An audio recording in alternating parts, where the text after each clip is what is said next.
I'm in Selmo. I'm with Moving Forward, and my affiliation with the Greenway is I've lived around the corner from here for about 30 years. I did move recently, but for the most part, my entire life has been within a block or two radius. The Greenway back then wasn't very much green at all.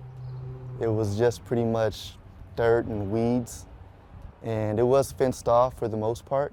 There was other points where you could have more access to it, but it was a shortcut to get across from Central to Southside. Pretty much if you wanted to go to the store in Ohio, you would cross through here. But otherwise, you wouldn't just come here to hang out.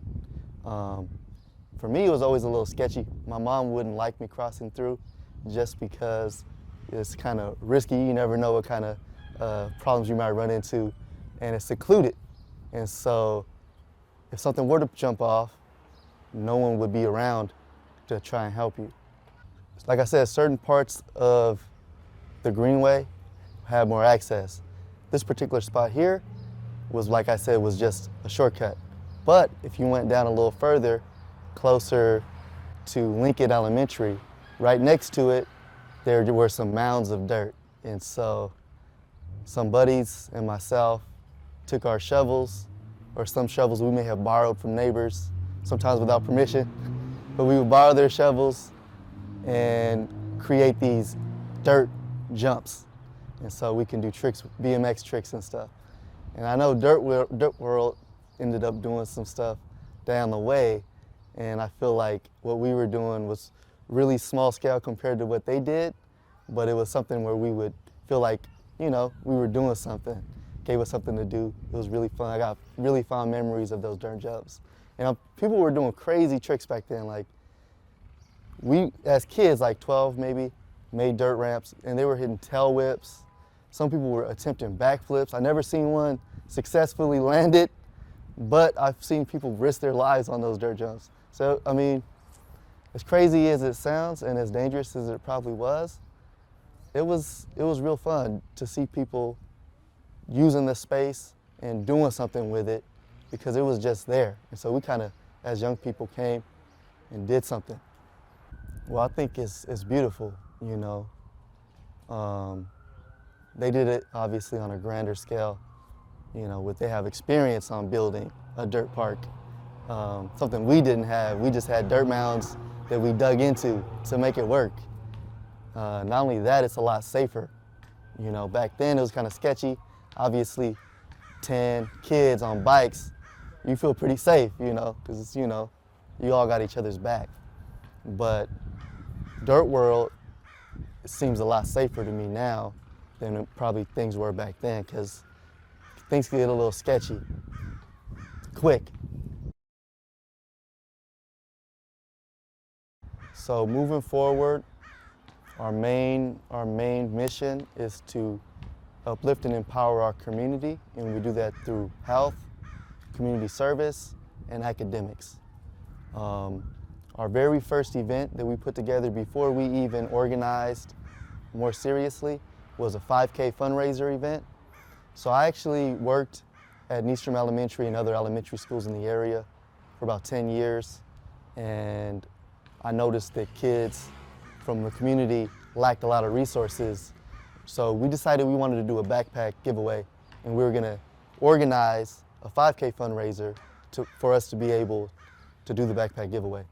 And we actually held that 5K. The starting point was MLK Park, and it ran, the road of the 5K ran down Harbor Way, and then it met to the Greenway and went all the way down the Greenway to 23rd, where it kind of has that break, and then back.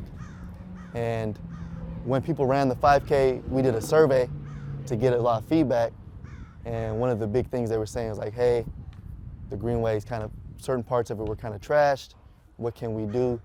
You know, and we wanted to make sure that the experience of the participants was positive.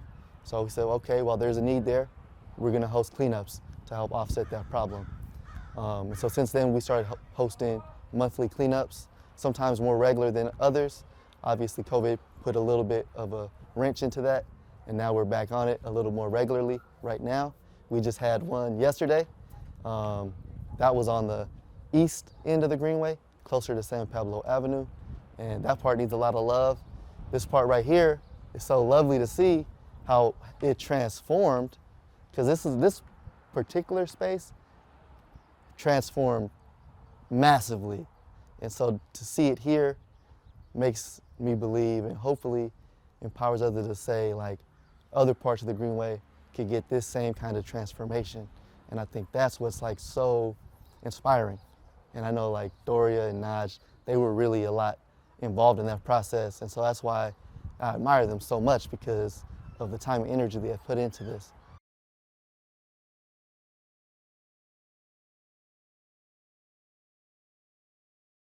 So we had all these plans for events, the 5K, we had cleanups, fitness classes that we host to fit another need to make sure people are healthy to participate in the 5K. And obviously for a little while we couldn't host in-person events. So rather than activating the space like we feel is important, we switched to a lot of virtual events to still try and fit and accommodate the need of the community, but do it safely. So we decided we hosted virtual fitness classes, sometimes even virtual cleanups where people would clean up on their own and earn incentives through cleaning up and taking pictures to photo document the process. So those are just a couple of ways that we had to adjust, but we tried our best to still maintain the project even during the challenging times. And I think that we learned a lot, and we were able to see like, okay, people still are, inspired, want to do stuff, and it really helped us on our end on documenting things a lot more, because we had to show people what we were doing through pictures and videos, whereas before the main focus was getting people to the event, and sometimes we didn't always do the best job of documenting. So like what you're doing now, what this is, I think is a very important piece that at times we didn't really hit the nail on the head on.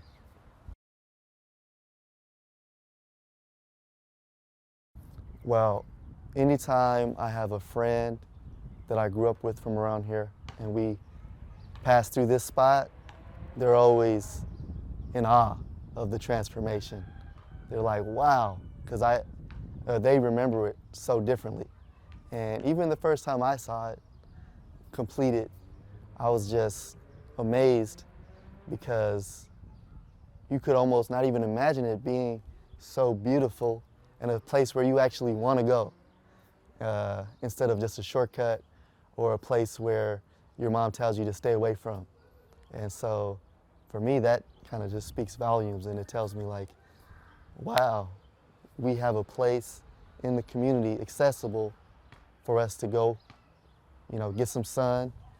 We don't have to stay inside because it's not safe, or we don't feel as though a space is there for us. And so I think that's important, and people, the friends who I've brought have recognized that and felt that. So that's a great question. And just like this space, I feel like I've transformed my life over the years and through my experiences, and grown and became the man, or have worked towards becoming the man that I want to be. And so I hope that that can maybe be a light for others who seek to better themselves. And I like to be remembered as someone who was selfless and who gave, and someone who followed through with the mission of moving forward, which is uplifting and empowering the community. That's really a mission that's near and dear to my heart, and that's something that I hope and I aim to be able to accomplish in any way, and just be that light for others that are striving to make change, make a difference on any scale. My name is Doria Robinson. I am first and foremost a resident of the Greenway. I've lived just a few blocks away. I have my whole life. And second, I'm the executive director of Urban Health and have been a long-term Greenway supporter, helping to develop and kind of steward this whole space.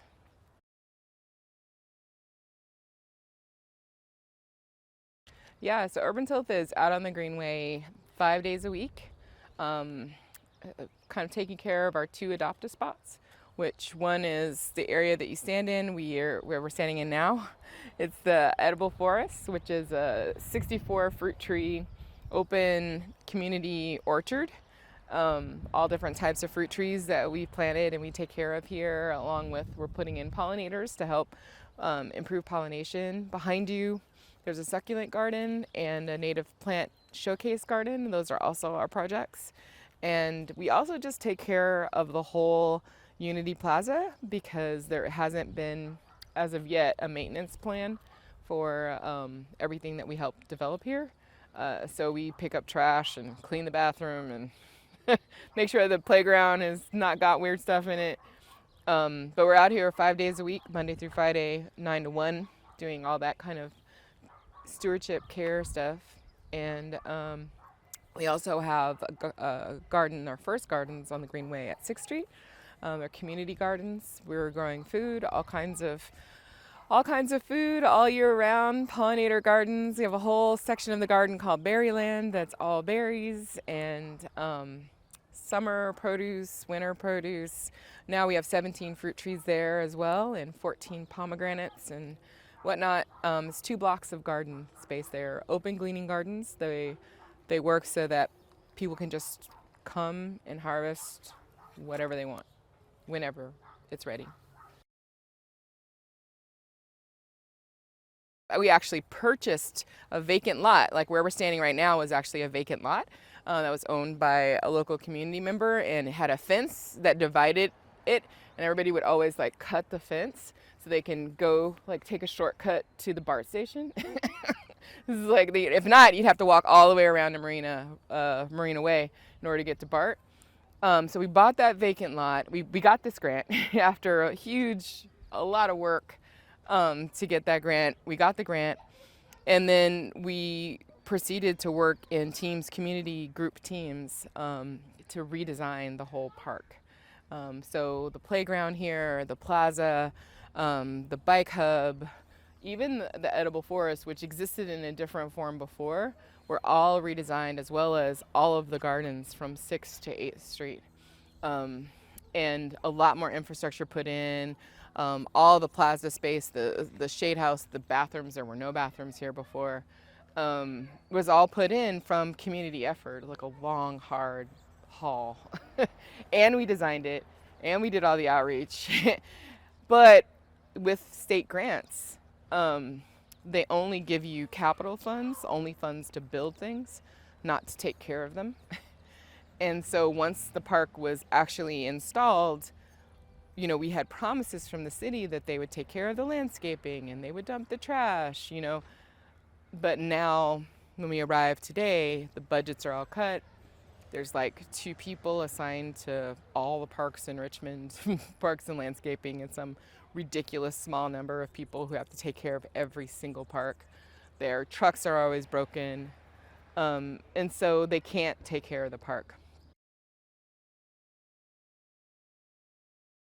We depend on volunteers and community organizations like Urban Tilth to raise money, to hire people from the community to take care of the spaces that we built to try to make things better. It's not the perfect situation at all. If you see, there's like a ton of illegal dumping and trash that ends up in the park because people know no one will say anything. And then there's other issues. Yeah, this is literally a collective vision from primarily people of color who, not only people of color just generally, but people who grew up here in Richmond and live here now. The design teams were all residents, people who literally design the spaces, and the people who care for it. I mean, it's just something different, Usually when you grow up in a city or in a suburban place like Richmond, or pseudo-suburban, kind of urban suburban place, you don't really have an association with land, and people don't really think about how most of us are renters. Most of us don't own nothing. We don't own anything. We don't have a relationship with land, like where we're responsible for it, where it's depending on us to do certain things, in terms of like, you know, staying nice. And I think that this space gives people an opportunity to actually enter into relationship with land, you know? Yeah. I mean, it's definitely a space of change. And everything is not perfect. But yeah, I mean, it was a dividing line, right? Like it was a boundary, a border. Um, and now it has the potential of being a gathering place. And for a lot of people, it is a gathering place. Like they don't know that history and they're not really clued into the signs that there's still a struggle here. Um, but, I think it's important to at least hold space for the possible, you know? And I feel like that's what we're doing here. We're saying that there are other ways to be in this place. We don't have to continue as we did. And that doesn't mean that people need to be taken out of this space. We just hope that people can see it with a different eye and think that it's a good thing that kids are riding their bikes around.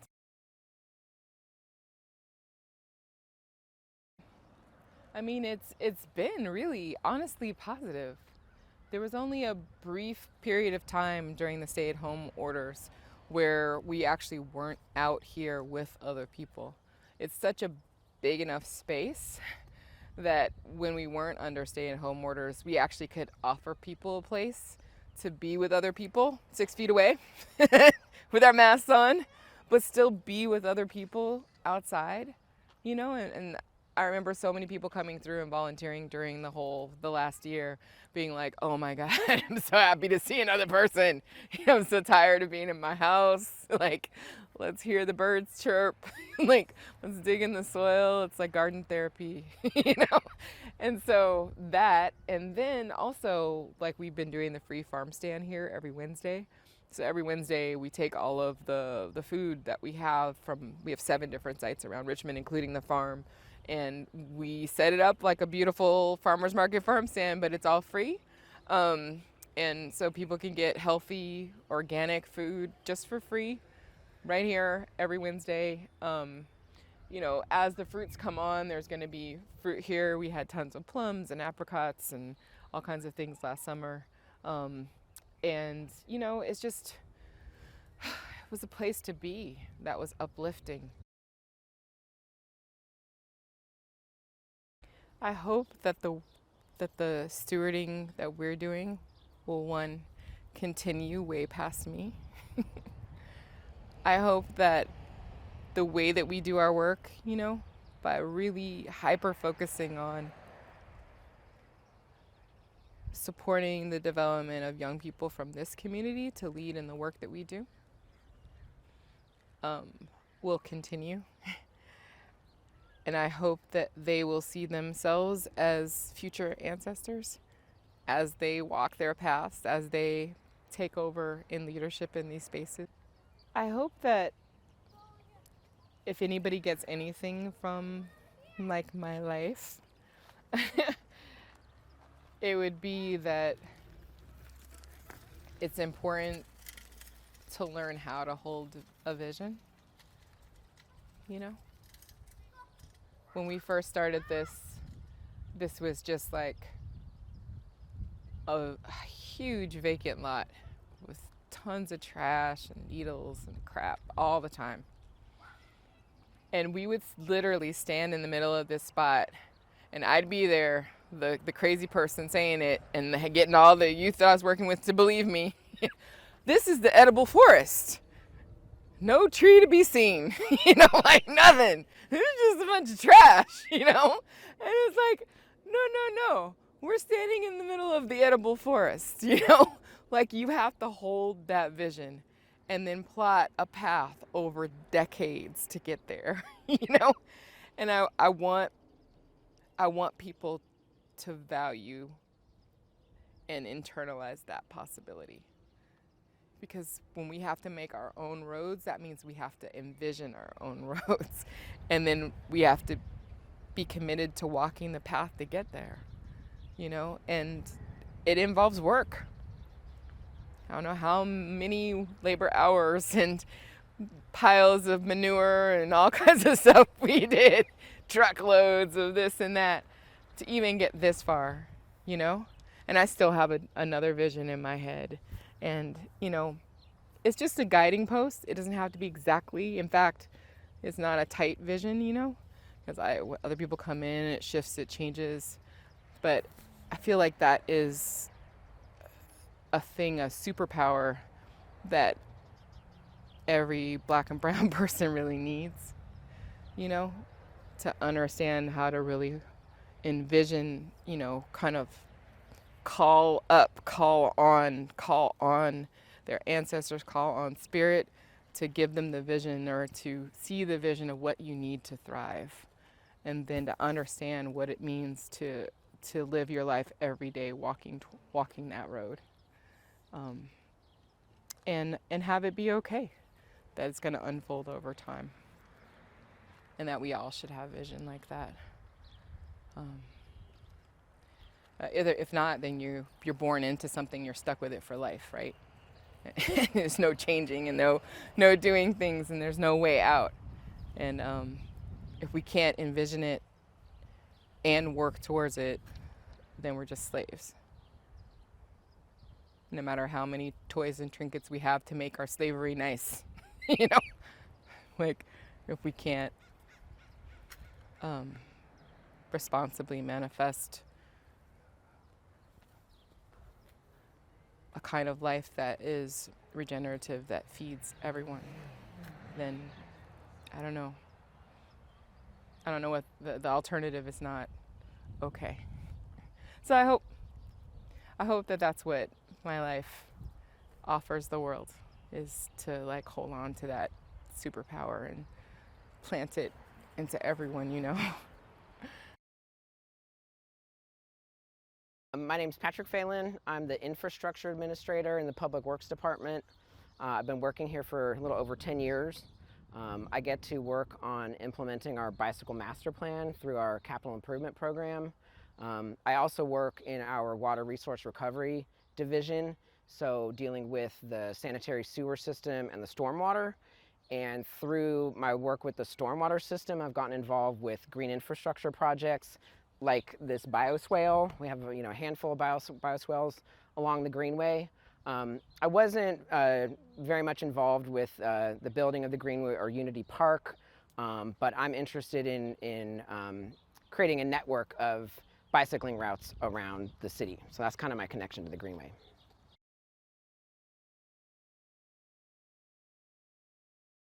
Bioswales are a way of managing stormwater, a way of trying to slow the water before it gets out to creeks or the bay. It can help with flooding issues. It also helps filter the water, and the plants can kind of trap and clean up the pollutants that you get from all the street runoff. These things are especially important in the former industrial parts of Richmond. We usually think about the waterfront where the shipyards used to be, but this was an old rail line, and there's usually a lot of remnant pollutants from those as well. So, and there's often flooding issues here as well. So, in addition to building this path and building these parks, managing the stormwater and the ecosystem here, I think, is very important.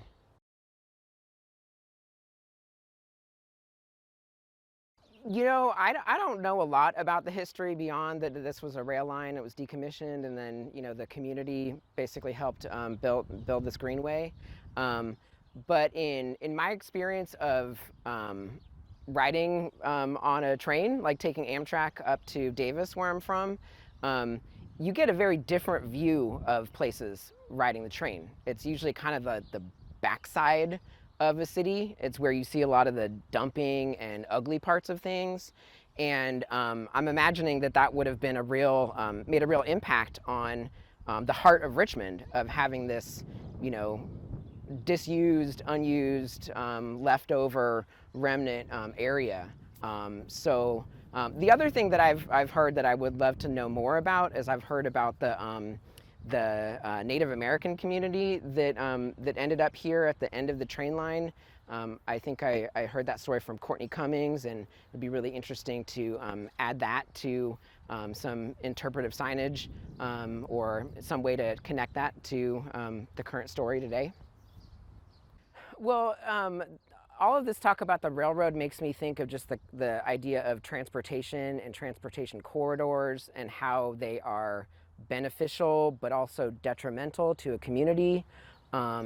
You know, a lot of the reason I think Richmond is even here in the first place is because of the railroad. You know, a lot of the history of the construction of California and the building of cities was originally started from the railroad.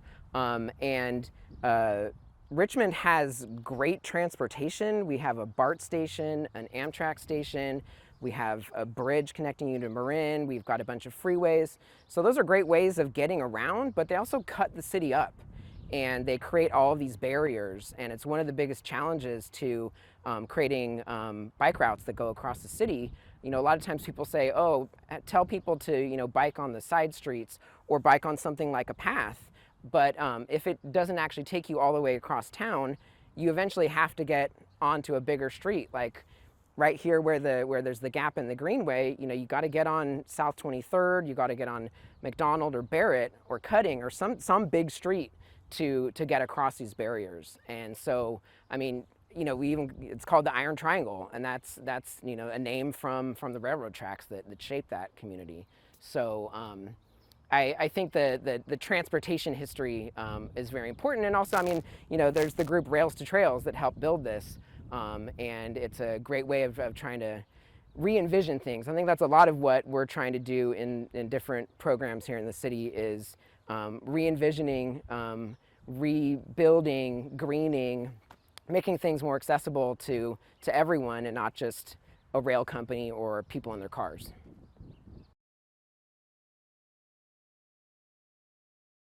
I think because it's such a big issue, like if we were to build a bridge, you know, that would be a really big construction project. It would take a long time. I think a lot of people kind of avoid it because it's such a big issue. But our bicycle master plan definitely talks about this. There's several pages that focus on this gap.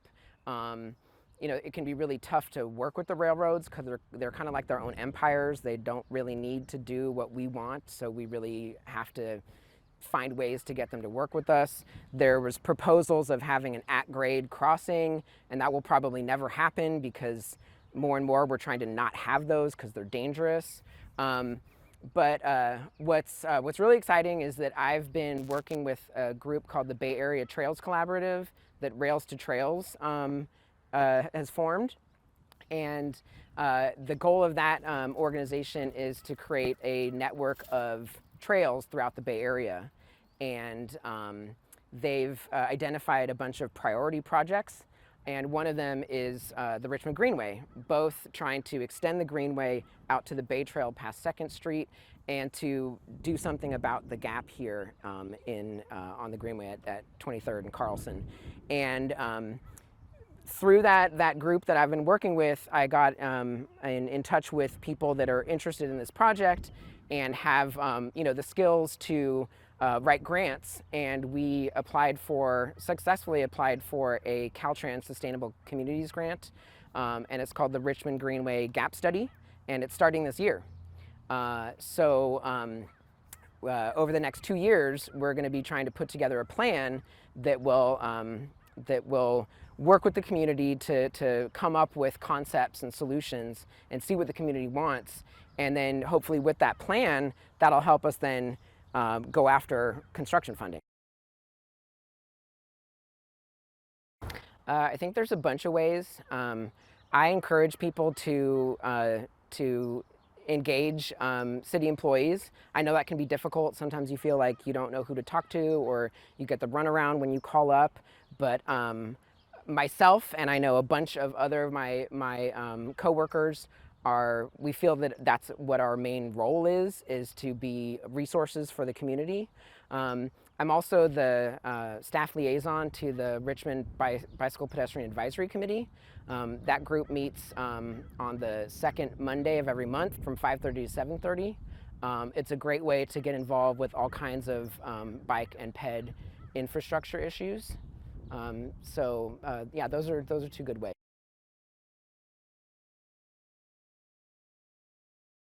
Wow, that's a big question. I would just hope that I would be known as being a part of making Richmond a safer and more enjoyable place to ride your bicycle. You know, I don't live here. I don't have a deep history in Richmond. I've been working here for 10 years, and before that, I'll admit the most I knew about Richmond was the Amtrak station. And so I think it's very important for people like me to learn how to listen. I'll admit that I've learned that the hard way a couple times. We have a project that's unfortunately kind of stalled right now on Carlson Boulevard to build bike lanes. And in order to put bike lanes there, we want to do a road diet, you know, where you remove one of the vehicle lanes and restripe it for bikes. And our bicycle master plan was created with a ton of community outreach. So I feel like that plan reflects our community, but we still need to do more. When we started, we got grant funding for that project, and kind of after the fact, we went to some of the community groups, and they weren't happy about it because they kind of felt like what you were talking about, you know, people that don't live here coming in and saying, you know, what we should do and how we should do it. And I think it is challenging to balance improvement with gentrification. And it's something I was thinking about this interview and this project, is that you know, I really think about the Greenway more as a corridor. Since I don't live here, I don't have kids, I'm not coming here to have a barbecue or whatever. I usually use this as a place to ride my bike to get from one place to the other. And so, you know, if we did build a bridge, it would make it easier for people from other places to come through here. But it also makes it easier for people that live here to get to other places. And I think that, you know, we need to be real that Richmond doesn't live in a vacuum. Richmond isn't out in the middle of nowhere. It's on the edge of the core of a metropolis. And that can be a real asset to the community. You know, you don't have to just find a job here in Richmond. You can ride BART to someplace else to get another job. So I was just trying to think about looking at that from both directions. You know, not just being worried about change and how it's going to affect people that already live here, but thinking about how that change could be a positive effect for them and improve their lives. So my name is Najari K. Smith. Co-director of Rich City Rides, a bicycle organization here in Richmond that activates the community, activates spaces. We host activities in different places throughout Richmond. And we're particularly connected to our park, and the Greenway has a really special place with us. This is where we got our start. You know, our first ever activities and events were done right here on the Greenway. Our first project was a photo project that was done right here back in August of 2012, and we've been rolling ever since.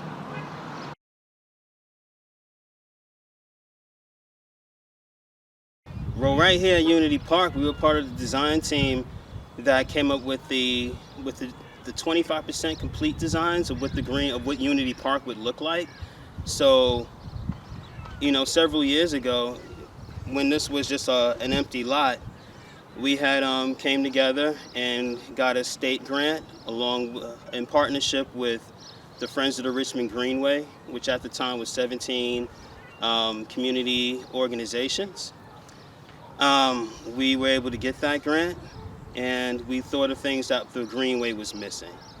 So the basketball court, redoing the creek, introducing the playground that we have here, the shade structures, the edible forest, improving the bike path. The Greenway being a 3-mile linear path, actually. This particular area, Unity Park, um, is where we brought the bike hub. So the bike hub is where we host our repair workshops, our community rides. This is where we build up refurbished bikes so that anybody who needs a bicycle can get a bicycle. We've been fortunate enough to be able to provide the community with over 2,000 bikes since we started. The bike shop is particularly special because it's when we started the organization, it was one of the things that we knew we needed. We had started it with doing bicycle repairs just out with whatever supplies we had, giving away a bike each time we did one. This space is one that we advocated for. The bike hub, we took surveys for it. We've been talking about it up until the point where it became a design. It went from idea to design to possibly being built. The bike hub came around during a time when we were running out of space on the corner of 15th and McDonald where the bike shop is to host rides. Where when it goes from like 9 people to 12 people, once you started hitting that 15, 20 people area and it started to flood off into the street, we had to move it. And thankfully this came right on time. So now with the rise of like 30 to 40 people, we can collaborate and celebrate right here in this beautiful park that we helped build.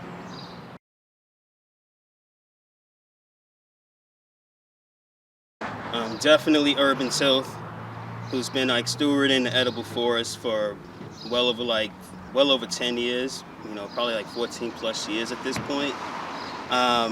Moving forward for our future, which does park cleanups, helps us with maintaining the Greenway and keeping it a safe, sacred, loved space. SOS. We've been out here with all these organizations making sure that we can add new energy and help grow our park as we grow our people.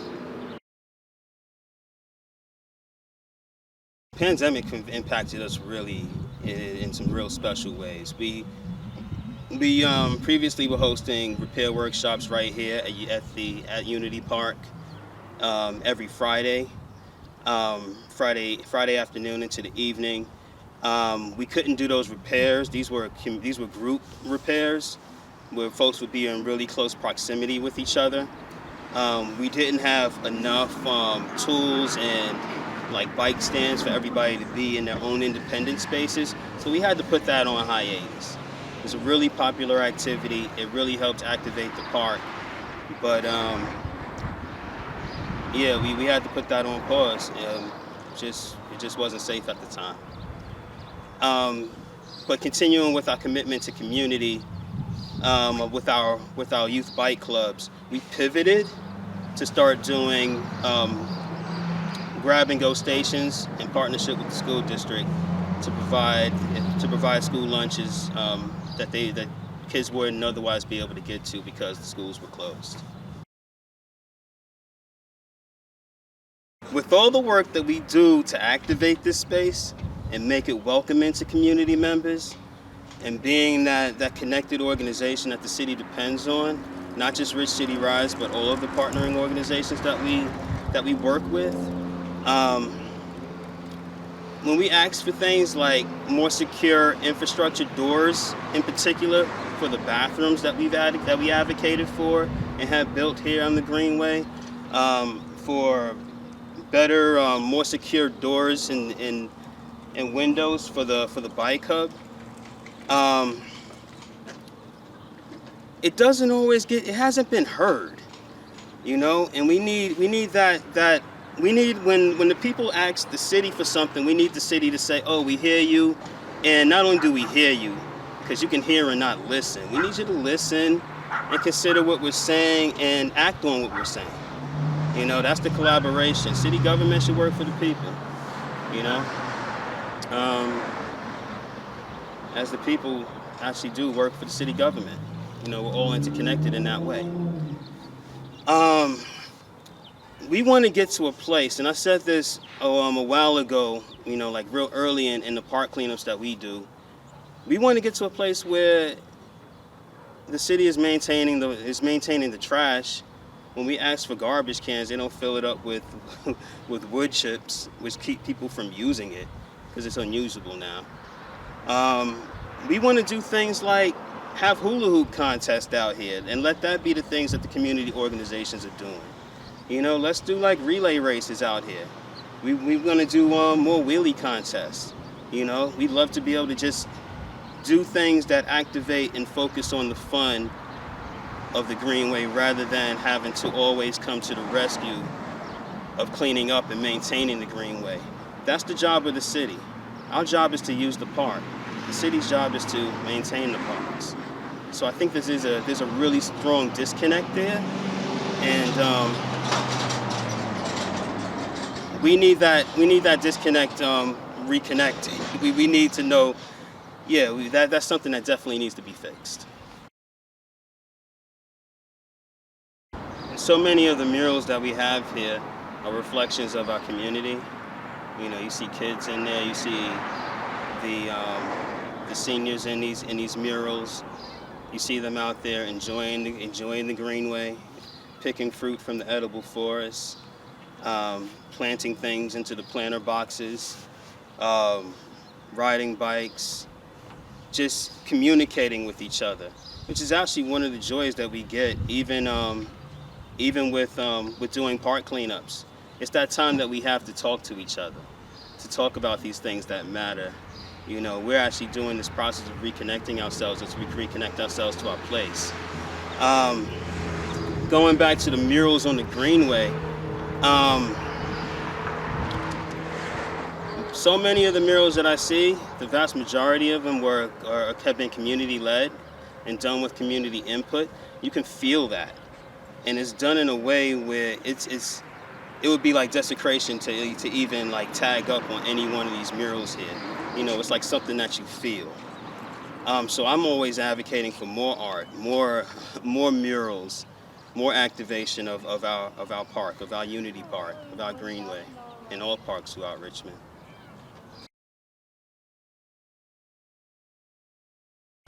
Oh yeah, with the bike hub, we're gonna take it to a whole nother level. You know, one of the things I'm excited about for our organization is that we're always able to pivot and move with what the people need. A lot of folks don't know exactly where the bike hub is or what the bike hub is about. For too long, it's seen as just like a city thing, and it gets mistreated because of it's seen as being that. We want to beautify this bike hub. We want to put murals on it. We want to add some art to it, and we want to make it a community-involved process for that art. So we're looking forward to adding some images onto the Greenway. We want to let people know that this bike hub is a place where you can, if anybody wants a bike, we've got bikes, and we'll be willing to make those bikes available to you to take home. We got bikes for the whole family. Just so people, when they go to it, they see it, they notice it, they know, and they're able to like find out information about what this thing is about. So with the projects that we have coming up ahead for the bike hub, is demystifying what is that thing in the middle of the next to the half court at Unity Park. You know, we want to make it known. It means that we have. I love it, first of all. Second of all, it also points to the need to activate even more areas of the Greenway. You know, we've got Unity Park here, but there's still like some areas of the Greenway that could use some love. So the same way we've come together to adopt Unity Park, what if the whole stretch from 2nd Street to San Pablo was all activated? What would that look like? So I encourage anybody who's watching, you know, who sees this, to find out how you can do that, and reach out to Rich City Rides or any of the other partnering organizations that come together to activate the space, to see how you can get more involved, because we have a whole lot of Greenway, and thankfully we've got a whole lot of love to infuse with that. So join in with us.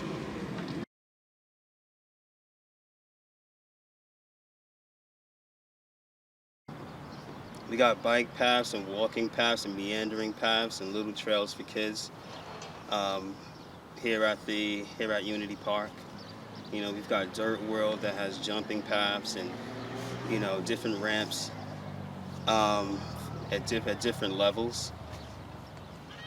I want to be remembered as an ancestor that created a path, built off of the path that was already made. I did my stretch, and now I'm the one that passed the baton for others to do their stretch. So when I think of things as a whole timeline in the life of this space, I want to be remembered for the section that I gave, and I hope that the section of time that I provided to building up the Greenway leaves the descendants that come after me and us to say, oh, all right, they did this part, now it's my turn. Thank you for passing that baton to me. Let me see how many other things I can bring to the space, right? And then use that even as a model for other spaces that we wanna uplift, build, and grow. So I feel like if I could be remembered as someone who did good work, that stewarded the Greenway in a good way, that made it healthy, safe, inviting, welcoming, loving for all of our community members, then I've done my job, and that's how I want to be remembered. My name is Zelina Zizi. I'm 28 years old, and I'm a farm coordinator with Urban Tilth at the North Richmond site. So today, with our urban agroecology class through Peralta College, we're rebuilding a garden that was kind of abandoned. It's the garden of Huchin Awashto, and we're just bringing back the garden to life. All right, so before it was the Richmond Greenway, it was filled with train tracks, and it used to occupy the Santa Fe Reservation where the Native Americans would live in the train cars, and that was their home, was a box on a train track. And over time, they got moved to Point Richmond, and this area was just abandoned. And then the community started coming together to say, we want gardens, we want to utilize this space. And that's kind of what we're here today for the Garden of Huchin and Weshto. Just kind of pay respects to the Ohlone people that once were a part of this land, and just to let the community know that Native Americans are still here, and you can utilize some of the medicinal plants that they taught us to use. So one of the big ones that I like is elderberry, because you can use it for like for sore throat. You can make a tea out of it, but also the Ohlone people would use the bark as drumsticks.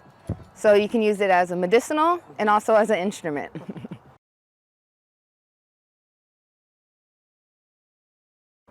And with my family, we're really deep rooted within Richmond. And my grandma and my mother, they helped open the Native American Health Center that's across the street from the Richmond Library. And that was just bringing back the voices to Native people. And we found out about the Greenway, like the projects with Urban Tilth and all these different organizations coming and making gardens, and there was no Native voice. So that's kind of when my sister Isabella jumped in along with the Native American Health Center and said, let's share our voice. I think initially it just kind of brings it back to people not knowing that Native Americans live in Richmond. And it just kind of like, it's like they turn a blind eye to it. So I think by me working on this project now with my class, it's me stepping up and sharing that voice. Like, we're still here. We all don't live on reservations. We live in the city.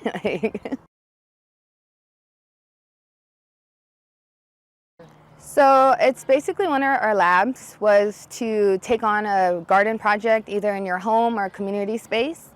And since this garden was kind of just abandoned, I was like, it's perfect.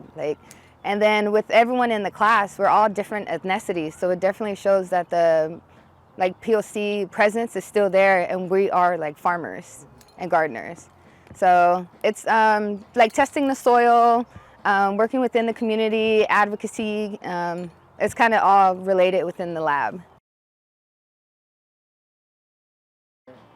Water and soil, to me personally, it's life. Like, just something about working in the soil with your hands, it's kind of like a high.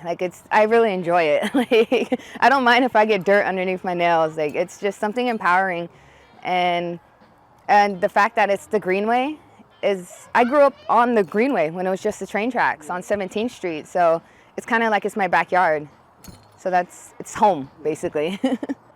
I think it's just taking the time to learn the soil and to learn the land. And that's kind of what gives, I think, just to me personal, that gives me the knowledge.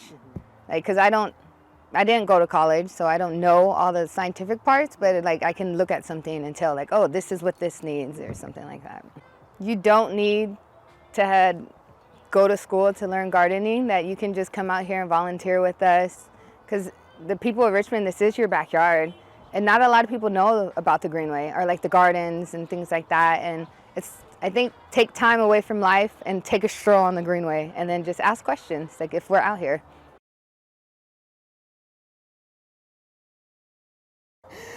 Just to, just to be calm and soak in the positive energy that we're putting into the garden, and for them to soak in that positiveness. And just to also acknowledge that the Ohlone people and natives are still here, and to kind of keep that in mind, like with everything thriving, so are we. I definitely want to leave a positive impact. So I want to be a positive ancestor, but I don't know, just like full of life, and whether that's in my own life or plant life. So that's what I want to be remembered as. My name's Rebecca Garcia Gonzalez, and I am a working artist. I'm a visual artist. I'm a painter, an illustrator, and a muralist. And I directed the painting of this mural. It was done with 3 adult volunteers and about 24 high school students from all over Richmond, charter schools, public schools, and some students who were in between high school and college. Yes, I think the #1 way that public art can be a form of resistance here in Richmond is through representation. Again, this is not even me speaking, this is the experience speaking through me, because as I stand doing murals in this city, I just have to turn around and talk to all the passersby, and invariably what they say is, thank you for making this mural, I feel represented, I feel I'm there, I feel that's me. I like this woman. She looks like people that live here in Pullman. That was the #1 comment I would get. This mural looks like people from here. And that's really important, because I think we're starved for representation. People of color in particular, brown people in particular, that's what I hear when I'm painting. I don't see enough faces that look like me. Also, it is a form of resistance, because at the same time I've gotten those comments, we've had people yell at us things from passing cars. Where's the white people? So representation is #1. And second is the narrative of the mural. You mentioned that murals can educate because they can show a process or a narrative. And in some small and larger ways, as an artist, you have a tremendous power in changing the narrative. One example from this mural is that there was a big discussion among the students as to whether the people here should be shown wearing masks or not. Some students said, yes, they should all be masked because it's safer. But then a lot of other students said, but that's not reality, and this mural has to show reality. And I never said anything. I was just watching this, and I thought, they're right. But so I worked as facilitator, and we ended up incorporated this larger view of showing reality. So I feel very comfortable now telling people this is why you see what you see here. But this is the story of their parents, really, that get up very early in the morning to go work as essential workers. And that's what they wanted. And so I've asked people that stop, what is it that you read into this mural to check to see if that story comes through. So #2 is changing the narrative through visuals and through the story itself. And #3, I think just by being female, it's an act of resistance. And being almost 60 is an act of resistance. It's unbelievable what people have told me. How did you get on that scaffold? How? And I said, well, I just climbed. And are you painting this by yourself? Yes, of course I can. So I'm a model. I realize I'm a model for girls and women that walk by and don't expect. And I had read Juana Alicia writing about this in her, when she talks about the murals she did in San Francisco. But I have to say, I didn't really hit home until I heard the same commentary. So hopefully I can keep on painting murals. But what I think is most important is to show those youth that work in the murals, how does it develop? How is it collective effort? And not the vision of one artist, but the vision of several. I don't know any muralist that works alone. I think it's always by considering the group and what the group wants that a mural happens. And that's the beautiful part of it. And the resistance part of it is so completely opposed to the art you see in museums, the art that's selling in the market, because it's public, it's free, and everybody participates.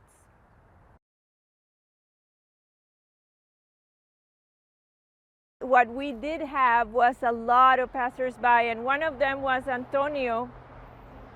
And Antonio was looking for work, so every day he would drive by in his bicycle at 3 o'clock and he would say, is there any kind of work that you have for me? Because I'm not a vago, I'm not a bum. What I need is work. I just lost my job because of the pandemic, and I'm looking for any kind of handiwork that people can give me. So every day he would tell me the same thing. And I said, well, I don't have any work because this is volunteer work, but if you don't mind, if you want to be in the mural, since you're not going to a job or coming from a job, do you want to be in it? And he said, really? But then he said something heartbreaking. He said, but me, do you think I'm good looking enough? And I said, of course you are. How old are you? We were the same age. I said, of course you're good looking. So he posed for a photo, and then he posed in person, but he hadn't seen that he has the central figure until one day when he almost fell off his bike, and he said, I didn't believe you. I didn't think you were going to do that. I thought you were pulling my leg. And I said, no, you're here in the mural, and is it okay if I take a picture next to it? And he said, great. The man at the corner with the glasses is roughly based on Najari. Roughly, because I didn't want to say it was his portrait because I hadn't asked him for permission. And then the men in the back, the Latino men, are men from my neighborhood that I recalled. So the other people are people that I invented because they're minor. But it's always really great if people in the neighborhood can be in a mural.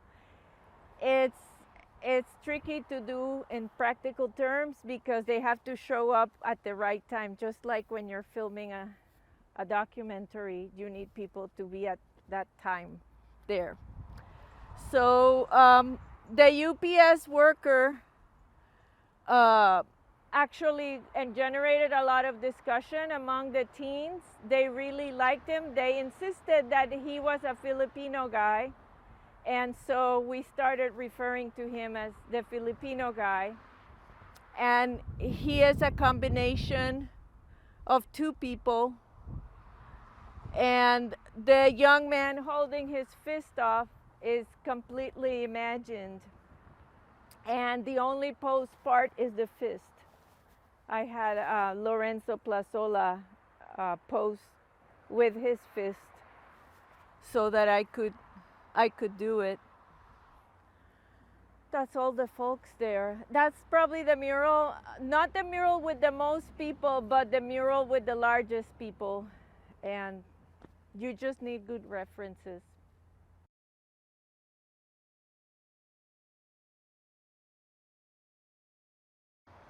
Gosh, I always think that my work might survive in digital form because I don't think any of the murals I've done are in permanent enough material that they might last that long. But my hope is that maybe there's some photos and some videos, and somebody might think, oh, back then there was the pandemic or the Great Recession, and how did people manage? And that they might think that there were organizations like the East Bay Community Foundation that stepped into, they gave us the funding and they said, we're not going to be restrictive. We are just going to encourage you to make your art. That's how we managed during that time. So my hope is historical, that people would put us in that historical context. And my hope is also spiritual, because I am the first working artist in my family for generations. I investigated, I couldn't find anyone. I do know my grandparents worked in the sugar cane industry, and they never would have dreamt that they would have a granddaughter that would be an artist. That was considered an impossible dream, even by my own parents. They didn't expect it. I have heard from them today that they're very proud. And so my hope with the art is that some younger person will see it and put it in that context and go, it is possible to make art even in very difficult times, and it is necessary, and it is also inspiring. I think of when I was younger and all the art that I saw that I considered extraordinary, and how important it was for me to see that art and perhaps meet the few artists that I met at the time. So if they could see this image and think of how it was made and under what context, I think that would be inspiring. I don't know if that's too ambitious a goal. In a time when murals get destroyed, they get painted over without people thinking where they came from or anything. I don't know, but I can hope, and without hope, we can't survive, right? So I will hope for that.